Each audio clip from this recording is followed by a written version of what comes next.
దిగువ అహోబిలం అనమాట. ఇక్కడ చూడండి, ఈ లొకేషన్ అంతా ఈ విధంగా ఉంటుంది. మొత్తము లెఫ్ట్ సైడ్లో ఈ రథానికి సంబంధించింది ఉంటుందన్నమాట. ఇందులో రథం పెట్టుకుంటారు. లోపలికి వెళ్ళి చూద్దాము. ఇది మెయిన్ గేటు. ఈ గేట్ నుంచి లోపలికి వెళ్ళాలి. లోపలికి ఒక 400 మీటర్స్ ఉంటుందన్నమాట. ఈ 400 మీటర్స్ నడుచుకుంటూ వెళ్ళాలి.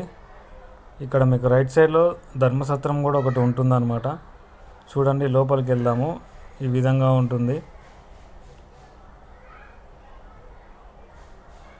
చిన్న గుడిలాగా ఉంటుందన్నమాట ఒకటి మధ్యలో. మొత్తము 1 2 3 గుళ్ళలాగా ఉంటాయి. అప్పట్లో కట్టిరు రాయితోటి. చూడండి, ఇది కూడా ఒక కమాన్ టైప్లో ఉంది. ఈ నుంచి లెఫ్ట్ సైడ్లో కమాన్ ఉంటుందన్నమాట. ఈ కమాన్ నుంచి మనం లోపలికి వెళ్ళాలి. లోపలికి వెళ్ళి దర్శనం చేసుకోవచ్చు. కొబ్బరికాయలు అన్నీ టికెట్ కౌంటర్ అన్నీ ఉంటాయి అన్నమాట.